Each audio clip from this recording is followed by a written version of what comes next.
Jai Radha Madhava Kunja Vihari Jai.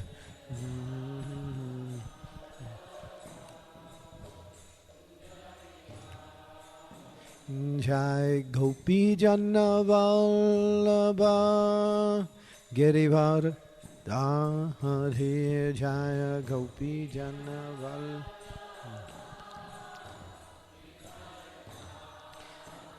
Jai Gopi Jana Vallabha Girivara Dhari Jaya Gopi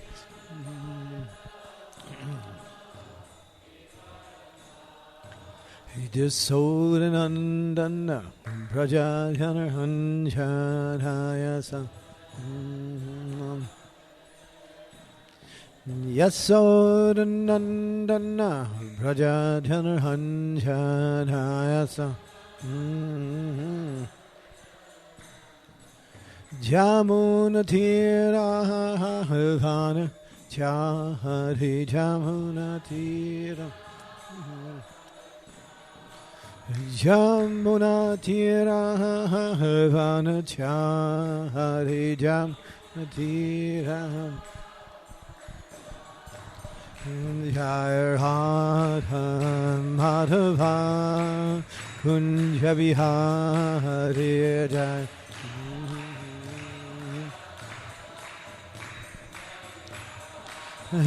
Jai Radha Madhava Kunja Vihari Jai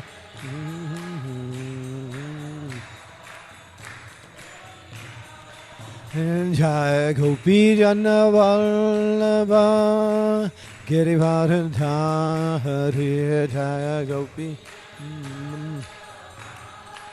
Girivara Dhari Jaya Gopi Jana Vallabha Girivara Dhari Jaya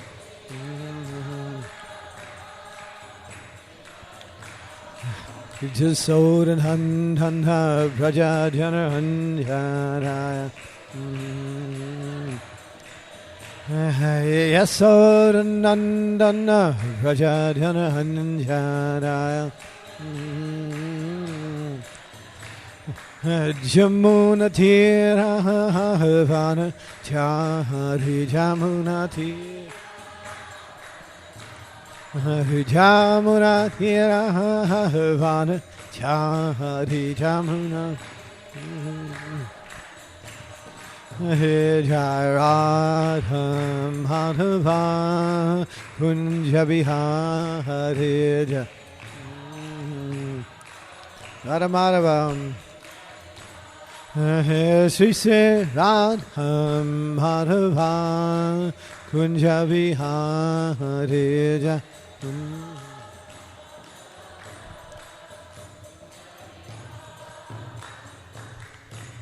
Go Premanandi Jayom Vishnupad Paramahans Parivajakacharya Astotra Satta Sri Sriman His Divine Grace A.C. Bhakti Vedanta Swami Srila Prabhupada Ki Jai ISKCON Founder Acharya His Divine Grace Srila Prabhupada Ki Jai Sri Hari Nam Sankirtan Ki Jai Shri Shri Kishore Kishori Ki Jai Jagannath Baladev Subhadra Maharani Ki Jai Sri Sri Gaur Nitai Ki Jai Hari Nam Sankirtan Ki Jai Gaur Premanandi Hari Hari Bo. Glories to the assembled devotees.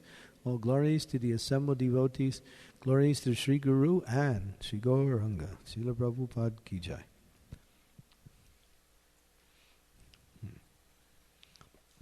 Hare Krishna. Welcome to part 2, but lesson number 4. Actually, we did lesson 1 and 3 this morning. Number 4 is entitled From Seed to Buds. And this is Srila Prabhupada in his beginning days when he first developed his relationship with his spiritual master and how everything unfolded in the early days in India. And last lesson, we deepened our relationship with Prabhupada by getting a little bit deeper understanding of what a founder acharya is, what is his characteristics, what of his activities, like that. So this is the next one, and then the one at 6:30, which is in the last class today, will go from buds to flowers, and that is Prabhupada in America when he first came. So this is to help us go deeper into the life of Srila Prabhupada, which means going deeper into the life of our Krishna conscious practice. So where's this? Who knows? Huh? Radha Damodar Temple. Get more specific. Yeah, that's Prabhupada's room in Radha Damodar Temple. He had his own room in the temple. He had two rooms. He had a room and he had a kitchen. They were across from each other. That photo is 1972, which is the room is really fixed up. And when Prabhupada was there in the 1950s, it was just a dirt floor, mud walls, and nothing modern. All he had was one little table. That's quite modern. That's a later picture. Okay, so... All right, his mission. Where's this scene? Calcutta. Okay. And it's an easy one for him. So, and Prabhupada is meeting his spiritual master, and it's up on the roof of a particular building, which was the first temple that Bhaktisiddhanta Saraswati started at 1 Ukta Danga Junction Road, right? Okay. And there's a little Chaitanya Charitamrita class going on, given by Bhaktisiddhanta. Okay, so things start to unfold. Who would like to read this first one? We got a microphone. Okay. And preparing to sit, before any preliminary formularities of conversation had begun, Srila Bhaktisiddhanta immediately said to them, "You are educated young men. Why don't you preach Lord Chaitanya Mahaprabhu's message throughout the whole world?" Wow. Srila Prabhupada Lilamrita, Volume 1. Why is that so unusual, or so unique, you might say? Why was that statement so unique? I mean, not the statement itself, but the context.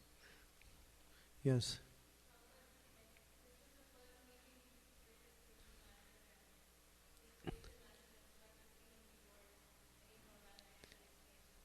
Yeah, it wasn't even a spiritual master.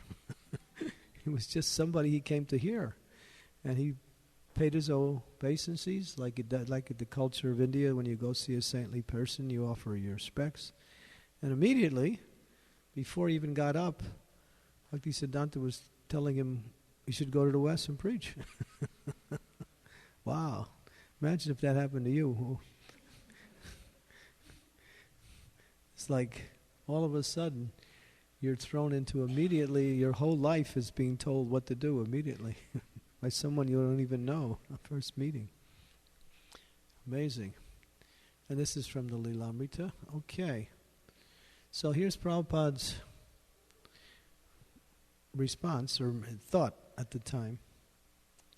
Someone read? I was from a Vaishnava family, so I could appreciate what he was preaching. Of course, he was speaking to everyone, but he found something in me. I was so much struck with wonder, I could understand. Here is the proper person who can give a real religious idea. Yeah. Who knows the history where Prabhupada used to, when he was living with his parents in his earlier days, his father was very magnanimous and very open-hearted, and so when sadhus would come, he would allow them to stay at the house, and he would give them food, place to stay, and whatever else they needed. And Prabhupada said sometimes it would be 2, 3, 4 different traveling sannyasis, holy men staying at my house. But he said, I was never so impressed by any of them. Even as a young man, none of them really impressed me.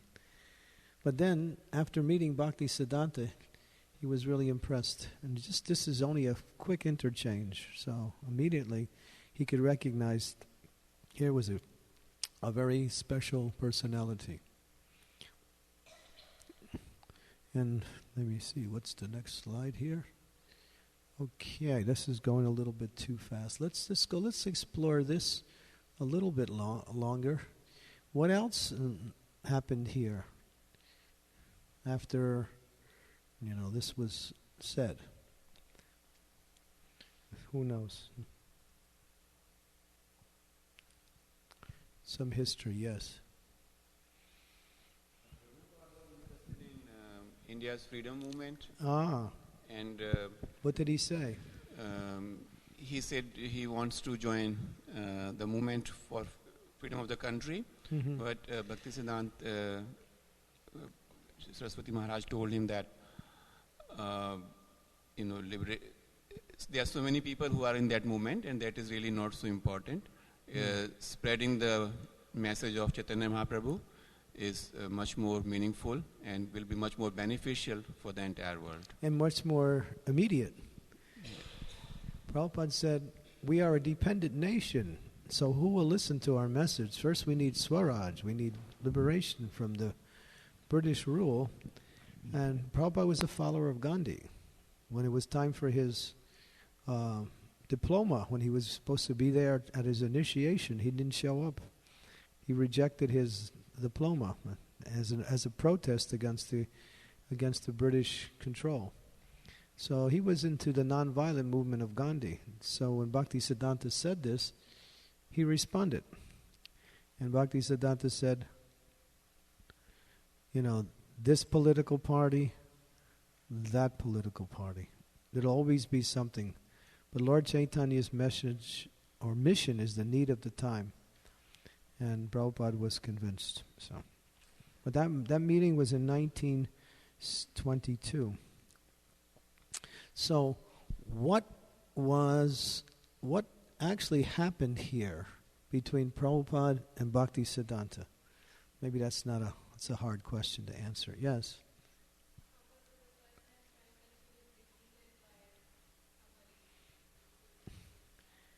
He was defeated. Yes, he admitted, because he was usually never defeated. But then, what did he say? He said,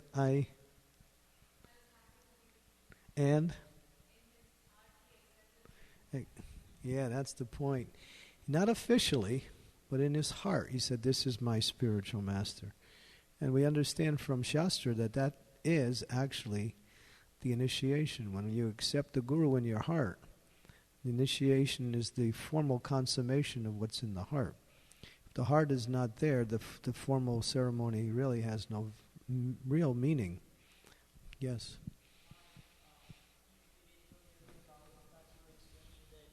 When you find a willingness to serve a person, then you know that is your spiritual master. So sometimes we may feel like we may accept someone in the heart, but does that mean that if that is actually happening, a desire to serve them will also naturally manifest? Not only serve, but give your life. Give your life in service.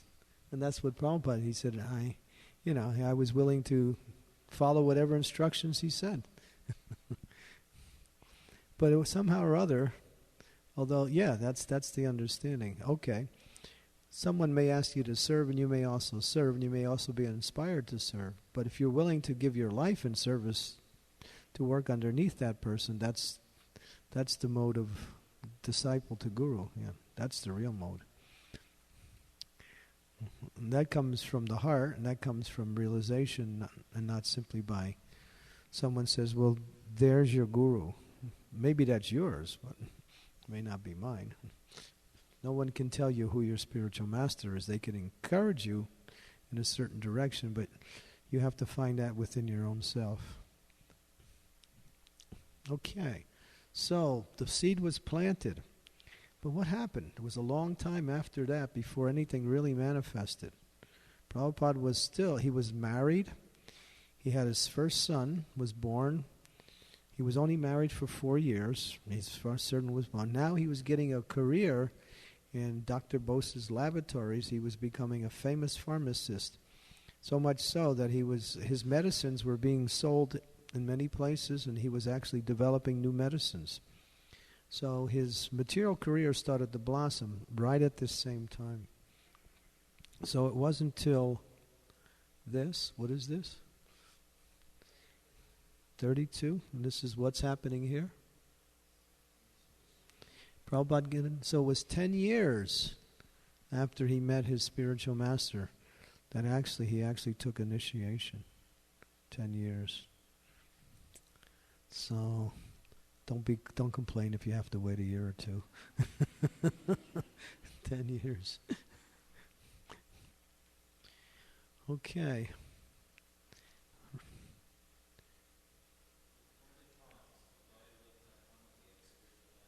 We need a fast-running microphone personality. Okay. He and Srila Bhaktisiddhanta were now face to face, and Srila Bhaktisiddhanta recognized him and was visibly pleased to see him. He already knew him. Yes, he said, exchanging looks with a boy. He likes to hear. He does not go away. I have marked him. I will accept him as my disciple. Yes, he likes to hear. Wow, that's the key. So, what incident is Bhaktisiddhanta referring to? Who knows that one? Yes, Melissa. Okay. Yeah, it's good to wait till the microphone gets to you. He was with his family, and he heard that there was a yatra. Is that what it was called? It was a yatra. Where? It was in Vrindavan. It was in Vrindavan. And what year was it? I don't know. 1929. Okay. So he went to go see him. He was very excited. He wanted to go see Bhaktisiddhanta. And so he went, and there was everyone got up to go on the yatra, to go walk. It was a procession. I don't know the exact name of it. But he was going to give a class, and he told everyone, and only a few people stayed behind, and he stayed there, and he listened. Yeah, you got the idea. Yeah, there was a yatra, and they announced the buses are leaving to go see Seshashaiva Vishnu deity. So everyone wants to go, be there at 7 o'clock, but Guru Maharaj will also be giving a lecture at the same time in the tent. And Bhakti Prabhupada thought, what is this deity? I would rather hear. So him and a few people stayed. Most people went on the yatra to see the deity. And so he likes to hear. Bhaktisiddhanta noted that.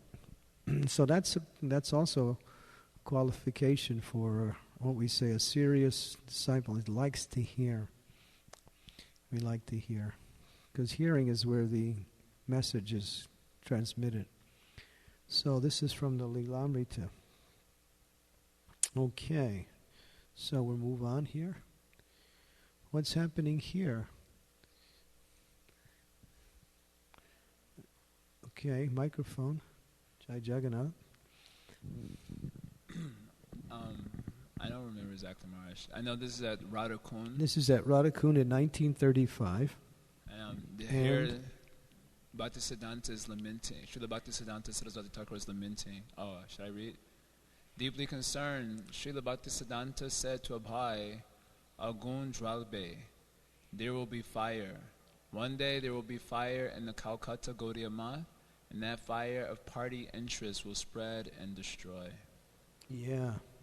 So, what was Bhaktisiddhanta referring to? That new temple opening. Yeah, they had received a new building after many years of living wherever they could live. Now the whole Gaudiya Math, all the sannyasis, all the brahmacharis, there was an army, a big army of brahmacharis and sannyasis that was traveling everywhere and doing amazing preaching. There were 60 sannyasis going around all over India. And now they got a building. One very rich Grihastha donated this palace for the devotees to live in. And then what happened? Fighting. This is my room. This is my room. No, this is my room.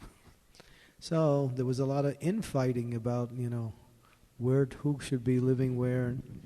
And the preaching went down. Bhaktisiddhanta was concerned. So then what did he say? He said,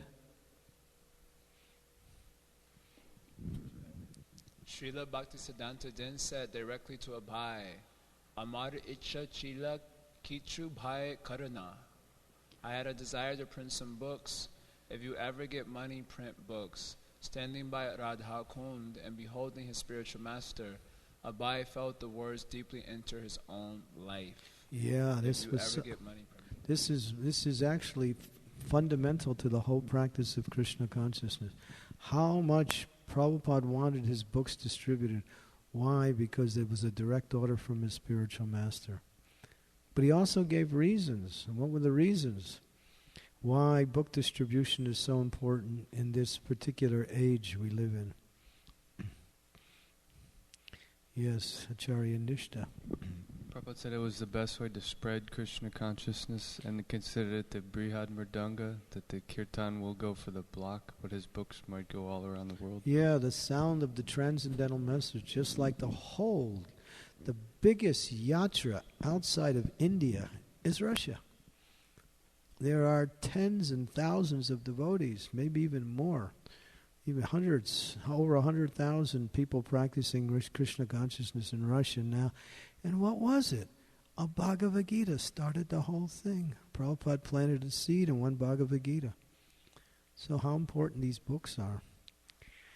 And then Prabhupada used the comparison. He said the communists were successful in spreading their propaganda because they were out on the streets just passing out books and leaflets to everybody.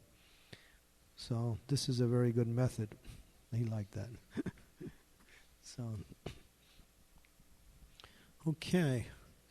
So, let's see. Now, before we move on, there is who remembers that poem that Prabhupada wrote that Bhaktisiddhanta Saraswati likes so much?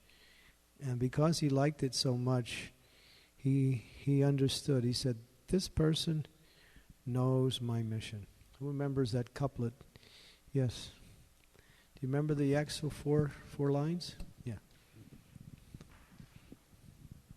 Absolute essential thou hast proved, impersonal calamities thou hast removed. Yeah. Absolute ascension thou hast proved, impersonal calamities thou hast moved. And when that was a Vyasa Puja offering by Abhay, Prabhupada, to a spiritual master. What year was that? Does anyone remember? It was towards the end of Bhaktisiddhanta's stay. 1932? 33? It's right towards the end. And then Bhaktisiddhanta said, he has understood my mind. I've come to destroy this impersonalism, avoidism, which is so much prominent in spirituality, that God is formless, that the success of spiritual life is to become nothing, to merge into the absolute void and lose your identity. Without naming any particular groups that preach this type of philosophy, we can understand that it's not what we say in line with the principles of relationship, because relationship is based on personalities and not by annihilating your personality, but by bringing your spiritual personality up. So Bhaktisiddhanta's mission, and Prabhupada also adopted that same thing. We'll get into that a little later, that the idea is to teach that God is a person. He has form, he has qualities, he has names, he has activities, he has relationships. He's a person. And we can have a relationship with that person. So that was a very big part of Srila Bhaktisiddhanta Saraswati.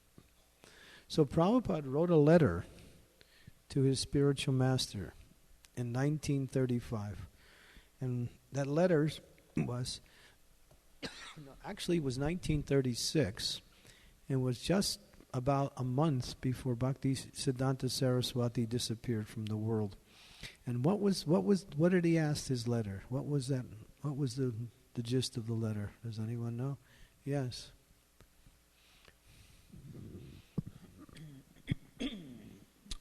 he was expressing, as I recall, that your sannyas and brahmacharya disciples can do so much direct service for you. Right. But what can I do? But, in other words, he was asking the same question again.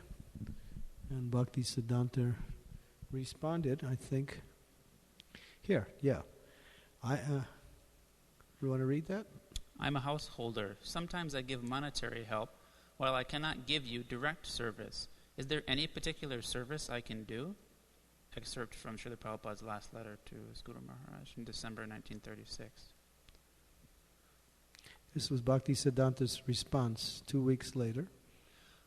I am fully confident that you can explain in English our thoughts and arguments to the people. This will do much good to yourself as well as your audience. I have every hope that you can turn yourself into a very good English preacher if you serve the mission to inculcate the novel impression of Lord Chaitanya's teachings in the people. Srila Saraswati Thakur's reply 2 weeks later. Yeah, Bhaktisiddhanta noted something special in Abai. Although he was a grihasta, and he wasn't even coming regularly to the meetings, he was living outside with his family, still, he was given the highest mission. So here's another, what we say, important principle is that it doesn't matter what ashram you're in. If you're Krishna conscious, you can do wonderful service. Ashram is no limitation. So he received confirmation again, the same thing. And here, okay.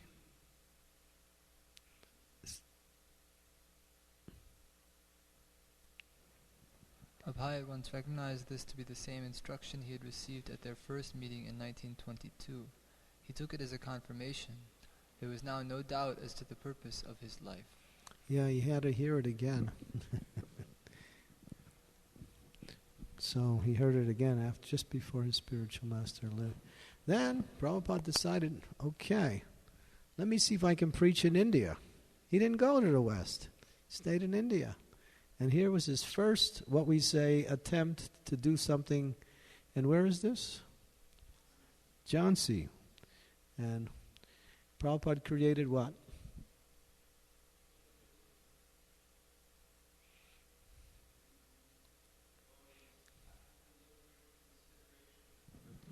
Scriptures for spiritual science has put forward the following aims and objectives in view for the society. He really tried to develop Krishna consciousness in India. And what did he do? He got this building that was given to him by one organization, the Bharati Vidya Bhavan. We know in Mumbai there's a place near our temple, the Bharati Vidya Bhavan. And it's a more or less a philanthropic, humanitarian type of institution that does various works for humanitarian ways. And Prabhupada secured the building from them.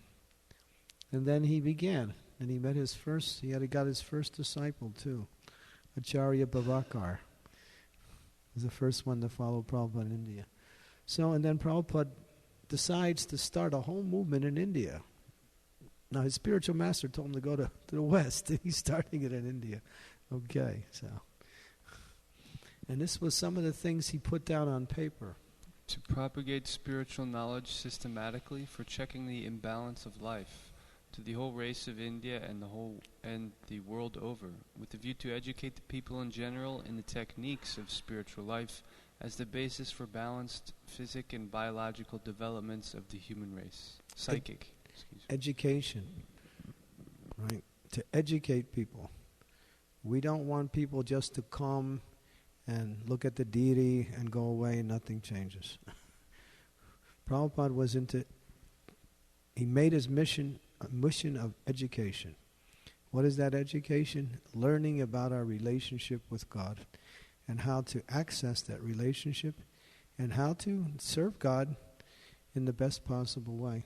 So it's really about spiritual education. Now that's the first principle. The second one was?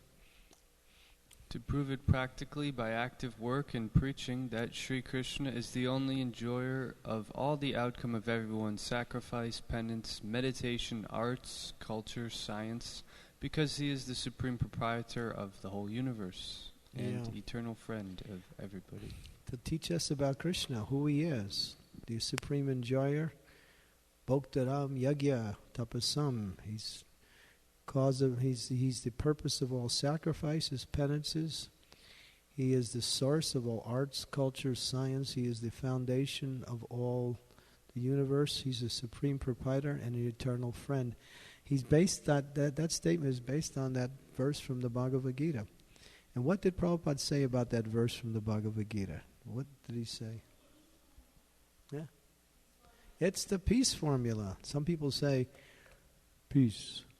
If you want peace, just read Bhagavad Gita, 5th chapter, verse number 29, the last verse in the chapter. That's the peace formula. What is the 3 principles for peace formula? 3 principles is mentioned here. God is 3 things. Who knows? Acarya Nishta. Krishna is the supreme proprietor of everything. He's the proprietor. The enjoyer. He's the enjoyer. And the best friend. And best friend. He owns everything.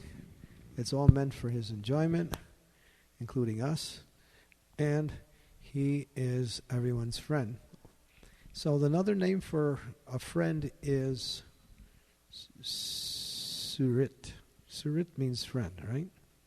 Now what does Surit mean?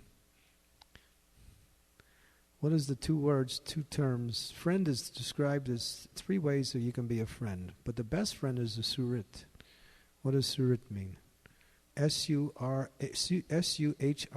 Surit. Surit. Huh? You get it? I think you got it. Who is very close to the heart? Who's close to the heart? Rit means heart, and su, one who's very dear to one's heart. So the word friend can be described in different ways, but the best friend is one who is dear to one's heart. That's Krishna. So he's the best friend. That means, what does it mean he's the best friend? That means he does everything for your benefit, even though you don't like it. But it's true. Okay. So, next one. This is Prabhupada talking to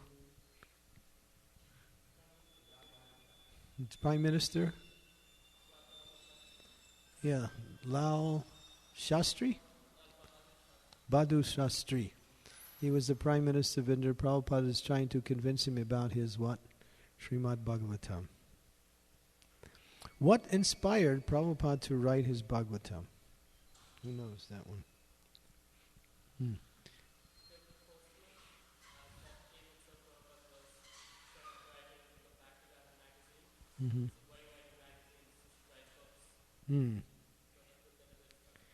Yeah, that plus the statement by Bhaktisiddhanta said you're a very educated person. You should, you should take this knowledge to the West, and you should also write books. So actually, he started to translate the Srimad Bhagavatam. What was also fundamental in Srila Prabhupada's writings at that time? Which particular book came out in a revolutionary way at that time? It was the first book that we ever had. Easy Journey to Other Planets. Wow. Sounds far out. Not only journey, but it's an easy one. Okay, so tell us about how that came about. Who knows the story of Easy Journey? Yes, Prabhu. There was a news that 2 scientists... Jai Sisi Kishore Kishori Ki Jai. Like some scientists who got Nobel Prize, they were discussing about matter and antimaterial particle. And on that, so Prabhupada took it as a starting point, and then he went on explaining about spirit and matter. Yeah, Prabhupada wrote an article about describing that the difference between matter and spirit, and he used very scientific language. And that article was published in one journal, and some scientists, physicists, actually picked up and liked this very much, and it inspired him to speak more about this point. But it was actually, it turned into an it was an article that later turned into a whole book called Easy Journey to Other Planets, where Prabhupada described that spirit is antimatter. Where matter is matter, or what we say, earth, water, fire, air, ether, mind, like that. But spirit is opposite of matter. So it was very appealing to the scientific community. So there's an example of how to preach to different types of people. So using scientific language, he presented spiritual ideas. And later, that was so inspiring by the scientific community, they complimented on him. And then he published it as a book called Easy Journey to Other Planets. Okay, so Prabhupada, his Bhagavatam blossoms.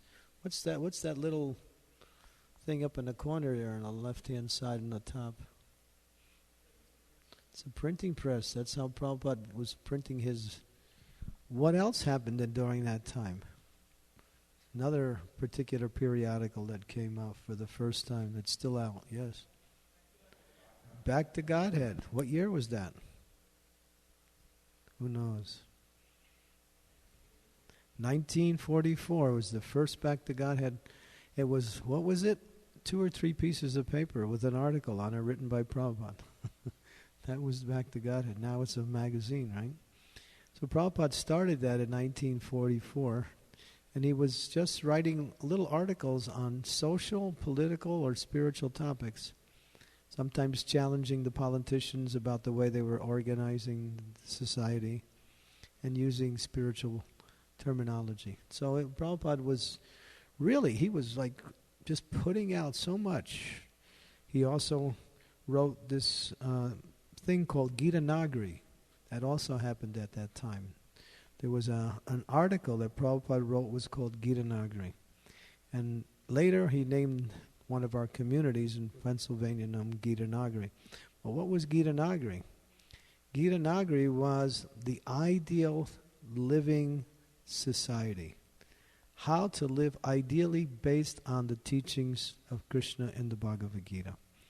So taking Krishna's teachings in Bhagavad Gita, he wrote this whole description of the ideal community. It was called Gita Nagari. And he based a lot of his, what we say, preaching based on this idea of creating the ideal society. And of course, we haven't done that yet. We're still working on it.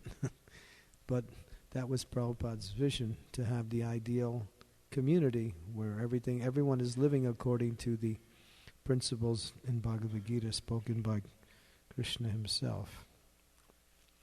Okay, so here, this is an interesting statement. Who would like to read? Any of the ladies? Adequate language, especially a foreign language. No, start from the beginning again. Our capacity of presenting the matter in adequate language, especially a foreign language, will certainly fail, and there may be so many literary discrepancies in spite of our honest attempt to present it in a proper way. But we are sure that with our all faults in this connection, the seriousness of the subject matter will be taken into consideration, and the leaders of the society will still accept this on account of its being an honest attempt for glorifying the Almighty Great, so much now badly needed. Mm-hmm. So, where have you heard that before? Where is that mentioned again earlier? Bhagavatam. Prabhupada writes one purport in the 2nd canto, I believe it is, where he describes, even though the language is not adequate, if the message is an emergency, people will understand. Yes. You want to say something? Yeah, go ahead. Give him the microphone. No, next door. Yeah. I think in this regard, Prabhupada quotes that shloka, Tadvag Visargo Jantaga Viplava. I think after this, Prabhupada quotes that shloka, and in that purport also he mentioned that Tadvag Visargo Janataga Viplava. Yeah. Yes, yeah, that's the verse from the second canto, I believe it is, first chapter. First canto, first chapter? Fifth chapter, 11th verse, right. Okay. And what the analogy was, if your house is on fire and people living next to you don't speak your language, still you can convey the idea you're in trouble. Even if they don't understand, it's obvious that they'll know what you're talking about. So the message is so important and so urgent that even though it's presented in a language that is very, what we say, full of grammatical defects, and if you read Prabhupada's Bhagavatams, there's a lot of grammatical mistakes in there. I mean, some of the sentences are like one paragraph for one sentence. Just like run-on sentences, so many mistakes. But he said this is secondary. Of course, later he wanted his books corrected, so it would be presented in the circles of scholars, where they would appreciate not only the works itself, but the presentation. But initially, he was making the point that this message can't wait for literary expertise. It has to be expressed as in the most timely way. So this was that statement based on that. And that's why Prabhupada's Bhagavatams were so popular, although they were full of mistakes. Any of you have the old Bhagavatams, the first ones? They're actually, the devotees in ISKCON have reprinted the old ones with all the mistakes. And you can get copies of that. I have one one of the original, and it's completely falling apart. There's no cover on the front and back. It's one of the ones Prabhupada brought over from India, and it's just like, it's like a piece of treasure. Because these Bhagavatams were the first to hit America and gradually go to different places and then open up the Krishna consciousness movement. Okay, so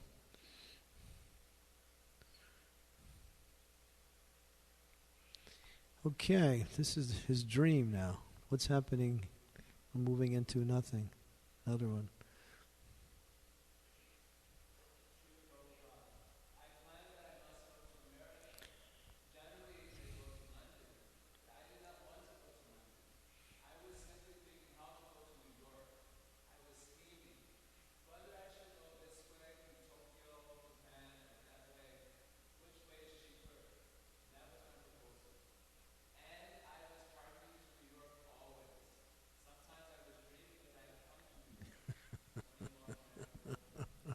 So Prabhupada had this vision. Why? Why was he thinking in that way?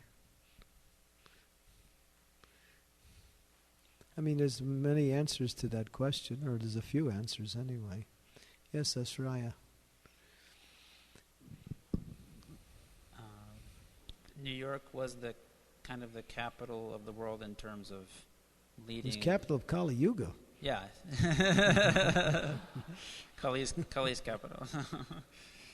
Everybody was following America, and Srila Prabhupada wanted to use New York as the starting point. The most important country was America, and the most important city was New York.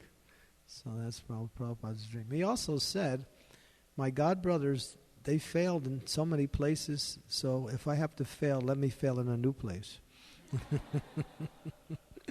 It's also Prabhupada's transcendental wit. So he came to New York, and he came to, what place in New York when he first came into New York? Where did he begin? Huh? The first place in New York. No, I'm not how he arrived. But he came to the Upper West Side, where there were, the more or less the upper class. And he tried to somehow or other do something there, but it didn't work. We can get that into the next lesson. I'm jumping ahead now, but go ahead. In Butler, Pennsylvania. Was that before this? 1 month. Okay. Prabhupada was there for a month.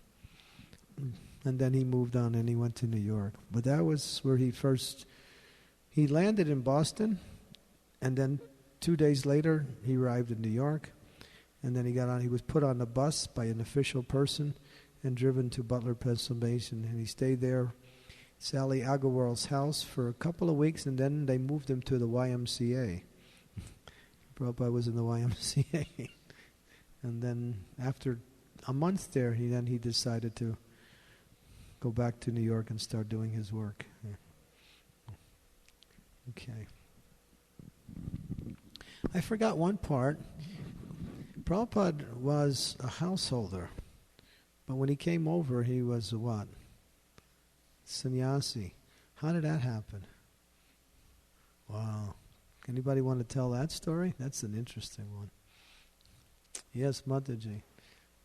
Good to hear about Matajis and sannyasis. They go together. Okay. Prabhupada was trying hard to maintain his family, but then at one point he noticed that his wife was not cooperating. How was she not cooperating? She was drinking tea and having biscuits. Yeah, she didn't want to give up tea. Oh, you know the story? Can you tell that story?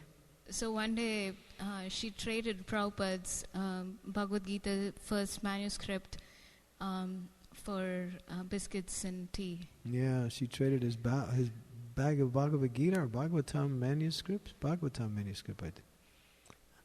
Manuscript for some tea. Later Prabhupada confronted her, and he said, either tea or me. And then she said, say? Okay, I'll take tea. She said, I'll take tea. And then he left. Tea was very popular in those days in India. The British had imported many wonderful cultural activities, and tea drinking was, even today in India now, right? 4 o'clock, everything stops, you take out the tea and the biscuits. Right? It's at 4 o'clock, right? I even know the time, yeah. Huh? Or is it 3:45? I forgot. I think it's 4 o'clock, tea time. So yeah, Prabhupada said tea or me. But then what happened? How did he eventually accept the sannyas order? What was the events that led up to that? Yes, Prabhu.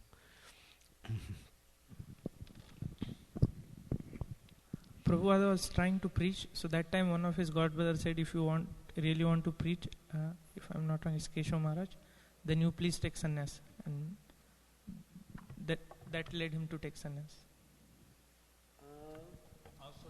Well, this is...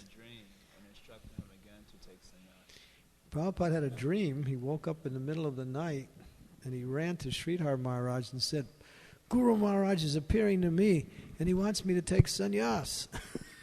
He banged on Sridhar Swami's door in the middle of the night. At 1 o'clock he was all out of breath practically. And he was thinking, this is horrible. I have to give up my family? And then it happened again, the second time. He had another dream not long after that. And the same thing happened. Bhaktisiddhanta appeared to him in a dream and said, if you want to preach, you have to go to the West, but in order to preach, you need to take sannyas. So it was very difficult for Prabhupada to do that, but he did it because it was instructions for the spirits. And that was there wasn't very few people were taking sannyas in those days. Still, even today. But people understood what it meant, because sannyas means socially dead. There's no connection with the material activities anymore. So one is socially dead, that's what it's called. So Prabhupada was thinking, I can preach as a householder, but Bhaktisiddhanta had another idea. So what year was that he took sannyas? 55? I believe it was 59, wasn't it? Oh, okay. Or 55. I can't remember. I think it might have. Yeah, it was 55. He was 59 years old. That's right, yeah. In 1955, he was 59 years old. He took sannyas, and then he went to Vrindavan. And he lived at that room, the Radha Damodar room, which we saw at the beginning. And what inspired him? What was one of the incidents that happened during that time when Prabhupada was there? He was writing his Bhagavatams in Sri Vrindavan Dham. He lived there for 3-4 years, was it? Or 5 years? Just living as a simple mendicant, getting water from the local Jamuna. Somebody was cooking some little khichdi for him every day. That's all he was eating practically. And then what happened? One of my god sisters, Mula Prakriti, she writes in her book, Our Prabhupada, she talks about this one incident where she went and she interviewed all the people that knew Prabhupada during that time. You know the story? I don't know if I don't know the story that you are telling about, but I think in Lilamrita it is mentioned that Rupa Goswami appeared to him one day and he said, you should go to the West, I will help you. Yeah. He one morning, Prabhupada was chanting japa, and Rupa Goswami and Sanatan, or was it Rupa Goswami and Jiva Goswami, both appeared to Srila Prabhupada in person. And they told him, go to the West and we are with you. We will help you. So, if that's not a confirmation, when Srila Rupa Goswami appears to you in person, tells you, go ahead. So that's what happened. And Mula Prakriti, she actually documents that by mentioning to the person who Prabhupada told that story to one person. That person told it to Mula Prakriti. So that's pretty amazing. And he had that vision of Rupa Goswami. Okay. Here we go.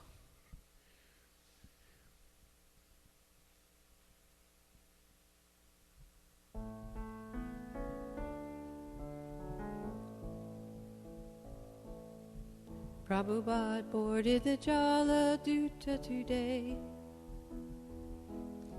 He's heading to the west without delay.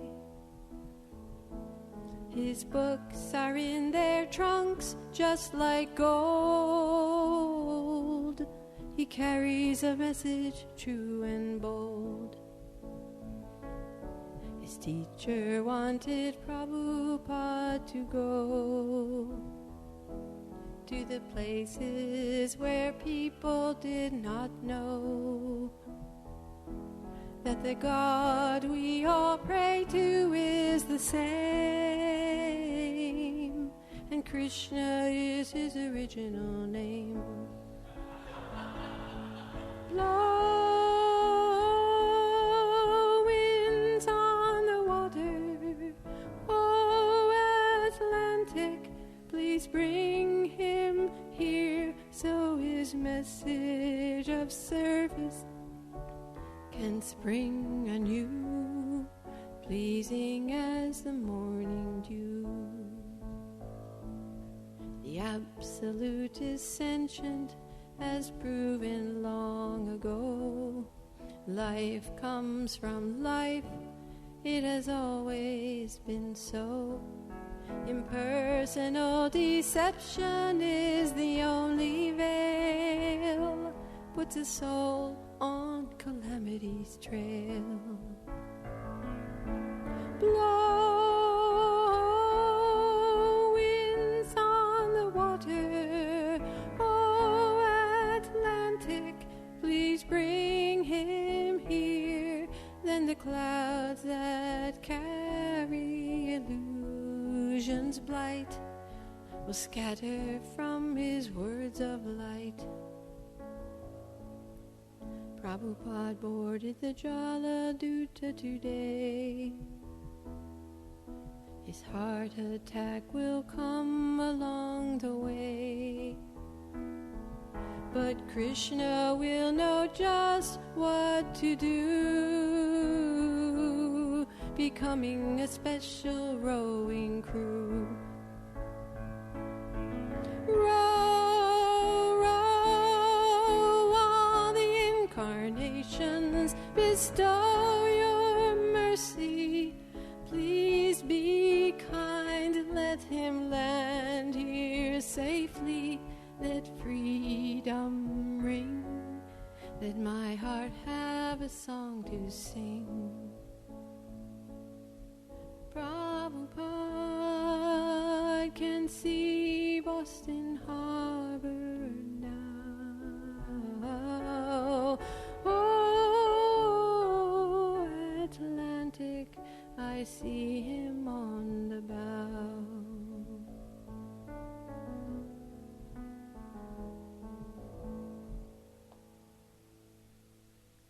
Well, Jamini sings this song, this glorifying Prabhupada's coming to America, and how he had, this picture was drawn by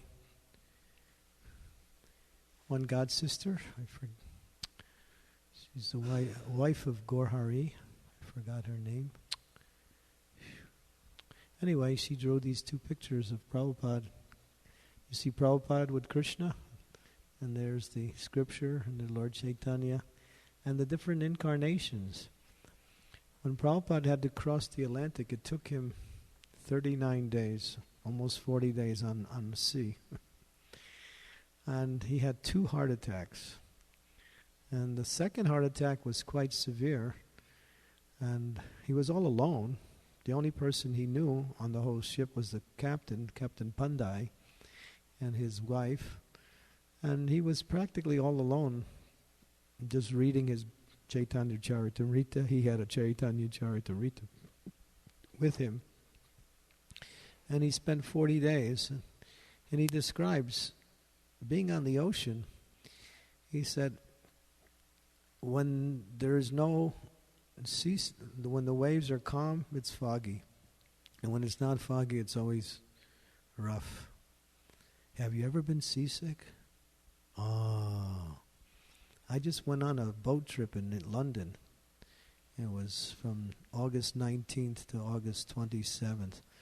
We were on the sea for about 8 days. We stopped in a few ports, but many devotees got seasick. I also got to the verge of almost getting to that point of being seasick, but just being, when you're on the ocean, you're just thinking, I can't wait to get on land, because we're just land animals. It might be nice out there for a little while, but after a while you think, I just want to get on, I want to walk on the land. I want to be normal again. So imagine 40 days, 39 days on the, and Prabhupada spent Janmastami. There was one Janmastami. He actually writes how he was feeling separation from all his god brothers, being alone on the Janmastami day, and how he took shelter only in Chaitanya Charitamrita and chanting his rounds, and chanting as much as he could. He had the second heart attack, and it was at night, and he practically lost his life. But what happened was Krishna appeared in his dream. And Krishna appeared in the most amazing way. He appeared in different incarnations of himself. You can see there's the tortoise, the fish, Hamsa, there's Nrsingadev and Varahadev, like that, Lord Chaitanya, and Krishna himself, just to give assurance. What was the assurance that he was given? He said, I'm rowing this boat, you'll make it. Krishna appeared to him and said, don't worry, I'm with you. And so Prabhupada took strength from that, and then somehow or other was able to, endure all the hardships. And finally, after 39 days, he landed in Boston Harbor, 5:30 in the morning on September 17th, 1965. And he got off the boat, he looked around, he said, what am I doing here? It was a lonely place. It was a very dark and, what we say, industrial area of the city. It was just docks and mills. And he just looked around. He said, what am I going to do here? They'll never understand the message. But let me try anyway. Let me try. We'll talk about that when Prabhupada comes to America and how his mission actually developed. But when he got there, he wrote that famous poem, Markine Bhagavad Dharma, where he's saying, my dear Lord, you brought me to this place. It's a horrible place. People are so steeped in the modes of passion and ignorance. How will they ever understand this message? But you are he glorified Krishna, saying, by you can make them understand the words that I'm going to speak. Only by your arrangement. Although he was a great proponent of religion and was deep in, he understood that success simply means to depend on the Lord in all situations. We learned that in our Krishna consciousness, how much Prabhupada depended on Krishna for everything and how Krishna came through. And how that is the actual success in the execution of one's devotional service. How much we have to depend on the mercy of the Lord, how much we have to depend on the mercy of the spiritual master. And not so much on our own efforts. Our efforts simply are opportunities to bring about the mercy. We make the effort and then the mercy comes. But also the prayer for the mercy is the complete mercy. So when things become overwhelming, Prabhupada was all alone. He knew and nobody. All he had was a letter in his pocket from somebody he didn't know who was living in one city in America that he never met before. And that was his only contact. 70 years old, 2 heart attacks, 40 days on the ocean, seasickness.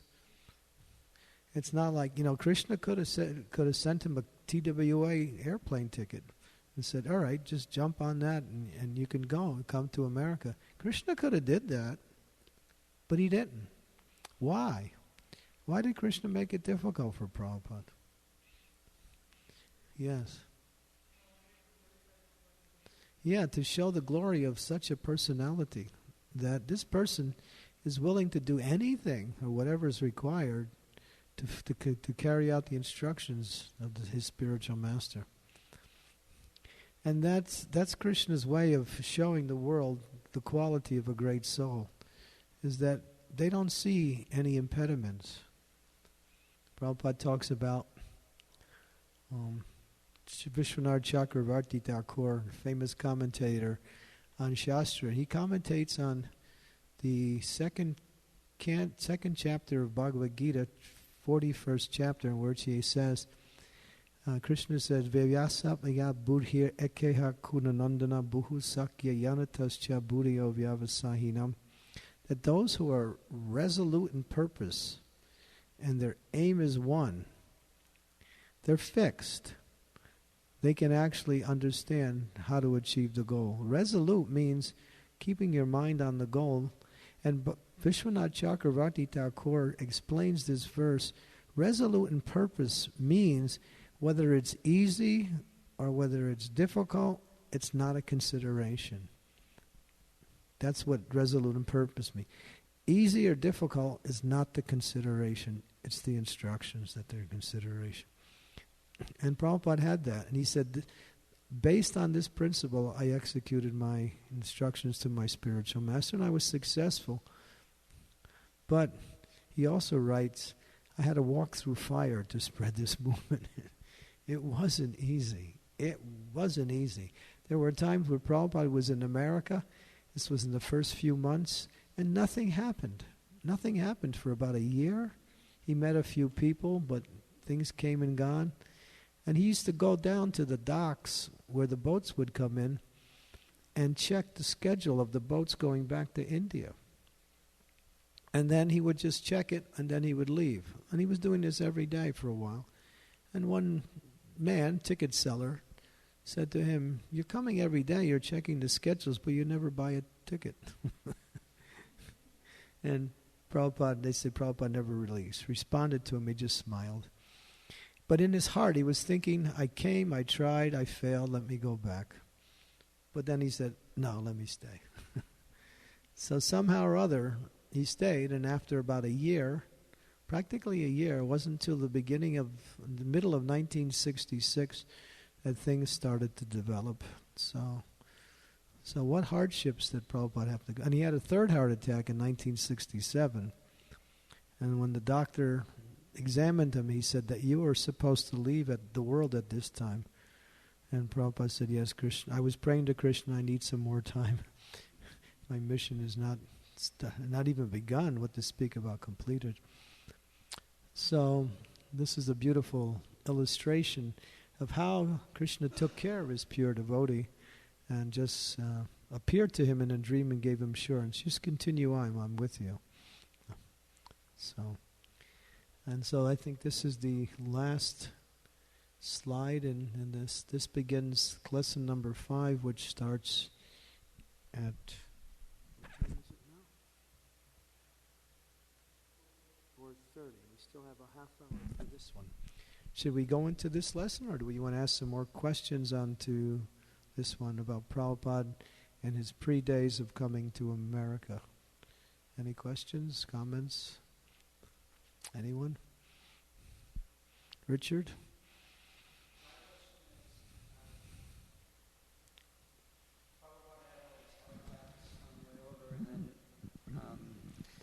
Krishna came to him and said, "I'm taking care." So that year that he was contemplating going back. That's what's meant. That was the history was like that. He got no support from anyone, nor did he have any money, nor did he have any real place to go. He had nothing. So the question is, during that time, what's the relationship like with Krishna? It's not that I'm going to be able to understand, but there's a question there. He had faith. Obviously, he had faith in his spiritual master's instruction. And he had faith in Krishna also. But his god brothers also tried, and they also failed. And they were sannyasis. So, Prabhupada didn't have any success to look towards. It was just faith. That's all. What Krishna was telling him, we'll never know. But we can understand he had some faith, though, a lot of faith. Yes, Himanshu.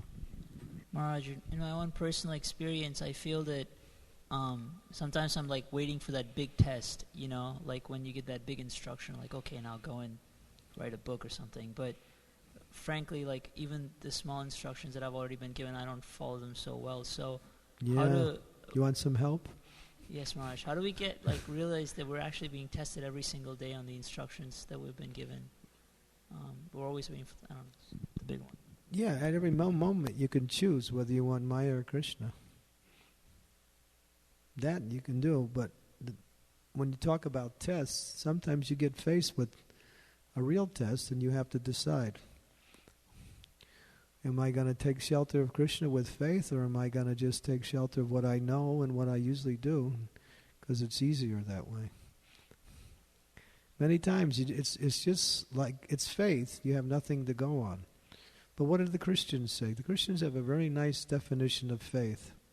It's really nice. Faith is the proof of things yet to happen and of things yet unseen.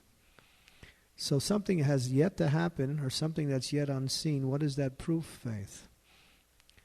Faith proves the future. So faith is powerful. Faith can move mountains. Faith can change the world. One person's faith has developed a society of thousands and thousands of devotees who are ready to give their lives to serve the Lord. One person's faith. Prabhupada was writing to his godbrothers, please send mridangas, please send some money. I want to open a Radha Krishna temple here in New York. He also got promises from one brahmachari that he would come and join him, but then the brahmachari was told by his spiritual master, don't go. And nobody thought he was going to do anything. They just thought, all right, he's going there and he's going to come back like all of us. He's not going to do anything. When he was trying to get a passage on the steamship, Sumati Maharaji, she tried to discourage him. Prabhupada would meet her and talk to her about Bhagavad Gita every night, and he asked her, can you sponsor me? And she said, it's cold there. What will you eat there? You'll simply die. I can't do this, not because I don't want to, but because I love you and I don't want to see you suffer. I'm not going to give you the ticket. Not because I don't want to, but because I care for you. America's cold. It's so cold there. What will you eat? There's only potatoes. That's all. There's no chapatis. You know. Everything else is, non-veg. You can't eat anything, right? Everything is contaminated food. She was talking, and Prabhupada, what did he do? He sat on her doorstep for 3 days until she finally said, all right, I'll give you a ticket. He wouldn't move day and night. He sat on her doorstep, right outside her office, for 3 days. He said, I'm not moving till you give me that ticket. He did. And then, when he finally got permission, he had to get his P form. And then he had to get reviewed by the personnel. And the person said, we can't really give you passage because you're not sponsored by an organization. You're sponsored by a person. And therefore, we can't really authorize this P form. So he was rejected from getting permission to leave India to go. So what did Prabhupada do? He said, let me see your superior. I want to talk to the top man. And so he met the man who was in charge of the whole office, and he talked to him, he preached to him, and the man said, all right, you can go. Signed it, yeah. So that means Prabhupada had obstacles. What happened when he was trying to print his Back to Godhead magazine? In the middle of the summertime, he was walking along the street, and it was so hot that he fainted. He lost consciousness because of the heat, because he was walking. And then another time he was walking, he got gored by a bull, and he was knocked down. And he would take his 1 or 2 pieces of paper that he had printed for the Back to Godhead. He would go to the tea stalls in Delhi and say, please buy this little newspaper. And they would say, oh, Swamiji, what you're doing is very nice, but we have no time. We have no time. And Prabhupada kept hearing that, no time. And then finally he wrote an article, no time. People have time for everything but what's important. Therefore, so it was one obstacle after another. It was 1922 that he received the instructions to go to America. It was 1965 that he finally left. That's 35 years later. So during those 35 years, he was pretty much preparing himself for his mission in life. But it wasn't until the age of 70 that he actually started to do it, yes. How many obstacles did he confront? Yeah. My question also relates to obstacles. How to understand when we receive an instruction and we're confronted with obstacles, how do we understand that that's just, let's say, Krishna testing or other factors versus Krishna has something else in mind, so maybe it's best to revisit the instruction? Easy. Ask a question. Just ask, all right, you've given me this service. How do I do it? Should I do it? Yes. How do I do it? Here. So you can question. Prabhupada also questioned when Bhaktisiddhanta appeared to him in a dream about taking sannyas. He had to run to his spirit, to his godbrother Srihar Swami, and say, Guru Maharaj wants me to take sannyas. What do you think? And of course, so even then, Prabhupada got confirmation from one of his senior godbrothers, who was very close to him, Sridhar Maharaj. So, get confirmation. Question. If we don't question, we may not do it, or we may do it in the wrong way. Okay, Himanshu, you got that one? Question. if we want to do something on our own, we should also question. We may not have to question our spiritual master, but we may question from the other senior devotees, I got this idea for preaching, what do you think? And they say, well, yeah, that's nice. Or they might say, sounds good, try it. So I think everything that we've done in our Krishna consciousness movement is a way of seeing how we can do things in the future. We can learn by our mistakes and we can learn by our successes also. That's one of the problems that Western society has. It tends to be very impersonal. Impersonal means that I can figure it out without the help of anybody else. Because getting the help of anybody else means I have to be a little bit humble and I have to be a little bit open for suggestions that may be different than what I think, like that. You know, we're dealing with the Western society. What is the Western society? It's basically the rugged individual. I can make it on my own. But Vedic culture, Vedic society, and spiritual life means that we make it together, not by ourselves. We need each other. We need each other more, just as much as we need Krishna. In fact, we need each other even more than we need Krishna, because we can't get Krishna unless we have relationships with each other. Each and every devotee. So that we can confirm by the association of devotees. Yes. You have the mic? Hare Krishna.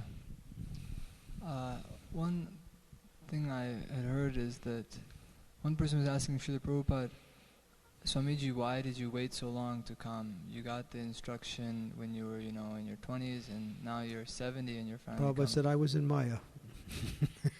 That's one of the answers he said. I had heard the that's what he response. said, but of course that's not true. The response I was thinking is, that he said, I wanted to prepare. I didn't want to present myself as a fool. Have you heard like this also? He didn't want to present himself as a fool, that he was preparing. It was he wanted to prepare himself for going. But at one point he realized there was no need to prepare anymore, just go. He was over-preparing. But you look at it from that point of view, it looks like. But you look at it for another time, he came just at the right time in America, when people were questioning values and authority. And they were looking towards the East for some kind of spirituality, some kind of new lifestyle. And Prabhupada was really there to kind of he was mystical. Some people say when we first met Prabhupada, I don't know what he was saying, but I really liked him. Because Prabhupada had that strong Bengali accent along with the British brogue, so he mixed it. I remember when I first came in contact with the Hare Krishnas in New York, the devotees would be playing Prabhupada's tapes and I would be listening and I couldn't understand what he was saying. Any of you have that similar experience? You really have to tune yourself in. After a while you can start to hear. But a lot of devotees, at least in the West, maybe not in India, but had that problem with listening and hearing Prabhupada. Couldn't really, but it was, you could feel his personality, his presence, his purity, but his words really didn't make sense until much later. Maybe even now it doesn't make sense yet. We're still trying to catch up.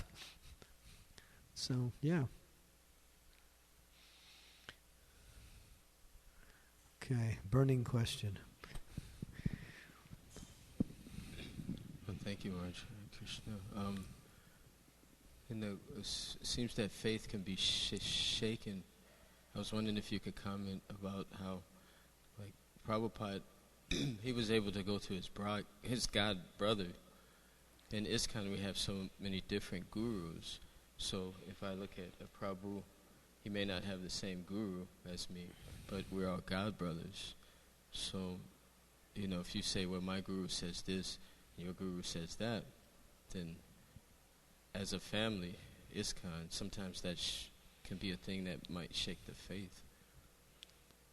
So, it's a philosophical question. In taking instructions from others, they shouldn't be contrary to the instructions that are given by your spiritual master. Philosophically speaking, Diksha and Shiksha are equal, but when it comes to instructions, they have to be aligned themselves. If they're not, then instructions from Diksha is the one that is accepted. So if you get instructions from others, you have to either one or two things. You have to be intelligent to understand that this is not different than what I'm getting from my spiritual master, or you have to run it by your spiritual master and find out if it's okay. Usually you accept a Shiksha guru or someone who is also you can get instruction from, that's very much in line with the mood and the teachings of your spiritual master. So you don't, get confused sometimes. This is on a practical level. Yes, Jai Jagannath. Relationship to the point you were just discussing. We hear that in our Sampradaya, it's a Shiksha Sampradaya, which makes it seem like precedence is given to Shiksha over Diksha in terms of the consideration of understanding of what we should be doing with our life. So I was wondering if you can just explain this. Well, the prominence in our Sampradaya is the Shiksha Sampradaya, but philosophically, if your Diksha Guru is there, in terms of your own, what we say, direction, your Diksha Guru remains the main person in your own life. The Diksha Guru may sanction you to go to another person and say, well, whatever he says, then you can follow, that's fine. Usually sometimes we should run it by our spiritual master that I want to take this person as my shiksha or get regular instructions from this person. I mean, if one of my disciples came up to me and said to me, I want to take instructions from this particular godbrother, some godbrothers I would say no, because I know it just wouldn't work, because our moods are different. But if they said it from other ones, I would say yes.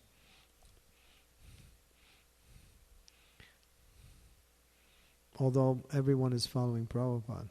So our line is Shiksha, but Diksha still is the foundation where we get our directions. Even now, for those of us who are Prabhupada disciples, if we're getting instructions, we have to run it by and we'll see if they're in line with what Prabhupada would like us to do or his teachings. They shouldn't be contrary, or shouldn't be contrary. Yeah. I'm in an ISKCON situation where many disciples actually don't have either, like say, a personal connection with their Diksha gurus, which is the case for many in ISKCON. Yeah. Then how are they supposed to give precedence to what the Diksha guru is saying if they don't have much of a relationship on a practical level? Well, if the Diksha Guru is still on the planet, they should do something. It's like write him a letter. Say, Haribol Maharaj, I got a question. This like I ask my disciples to write me once a month as a feature. And just check in. Got some questions, tell me about what you're doing once a month. And so there should be some contact with your Diksha Guru if he's still physically present, yeah. But the Diksha Guru might say, all right, you're working in this area. I don't go to that area so much. You work under the guidance of that person. And take instructions from them, yeah. And that happens a lot also. Obviously, in all cases, we need shelter. Even if we're initiated, we still need shelter on a day-to-day level for guidance. At least someone we can bounce things off. Like, one of the problems in our movement is that sometimes we just don't do that. And then we get confused or we get problems and we can't solve it. And the problems are really so simple. The problem is we don't talk about it to anybody. That's what Prabhupada set up ISKCON. He set up, darshan, so devotees could talk, ask questions, get clarifications like that. A devotee should be thinking, what's my obstacle in Krishna consciousness? How to remove it. We should think, what is blocking me in my spiritual life now? What do I have to work on? What are my attachments? And then try to, remove that. And that can be done either through the Siksha or the Diksha Guru. If it's done through the Shiksha, the Diksha Guru is going to be happy. He's going to be happy. Someone is helping my disciple, that's fine. He's going to be very happy.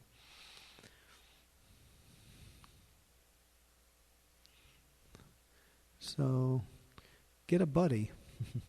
Everyone should have a buddy. They call it the buddy system. Where did that come from? Is that the Boy Scouts or no? A buddy. Someone you can talk to and open up your heart. That's Krishna consciousness. Material energy is too powerful. We can't make it. It's too difficult. Yes.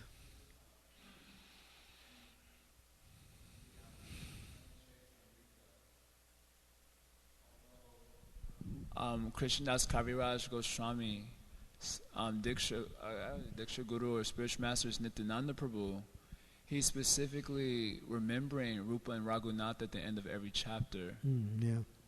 Which is kind of interesting. Not that he's giving precedence over them, over Nityananda Prabhu, the Adi Guru, but still he's pointing out some type of special significance of the shiksha that he's received from them. Yeah. So I'm just trying to understand, because in ISKCON, although we hear from Srila Prabhupada's literatures of the equality of the Diksha and Shiksha Gurus, Shiksha Guru is not really an entity of discussion that much in ISKCON on a practical level. It's not. And it creates confusion, especially when many of us don't really have that personal connection with our Diksha Gurus. Yeah. Actually, Shivaram Maharaj wanted to formalize Shiksha. He wanted to make it formal like Diksha. It never went through, but that's one idea where you actually take a Shiksha Guru and get guidance from that person in a formal way. That way that person becomes accountable and you also become accountable. That person becomes responsible and you become accountable. Yeah. Yeah, you're right. It's just something we need to work on. You think, all right, I got this struggle. I can't reach my spiritual master. He's across the ocean. Maybe he doesn't answer emails so easily. So what should I do? And you think, I have to find someone who I know he would be pleased that I go to and get instructions from. Someone generally in the local area. That's the easiest, because the person in the local area usually knows you better than person who's not working with you or working in that area. Yeah, we need that. Okay. So, Prabhupada's, this one was called, the next lesson is the ISKCON branch. And that's coming up in an hour and a half.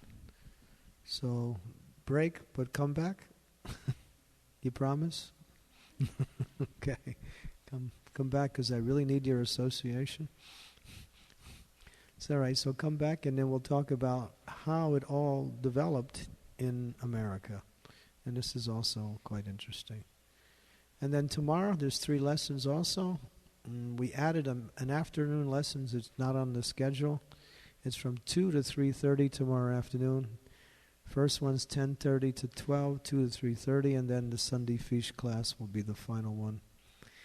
And for the middle one, I'm going to put in another lesson called Fictional Prabhupada.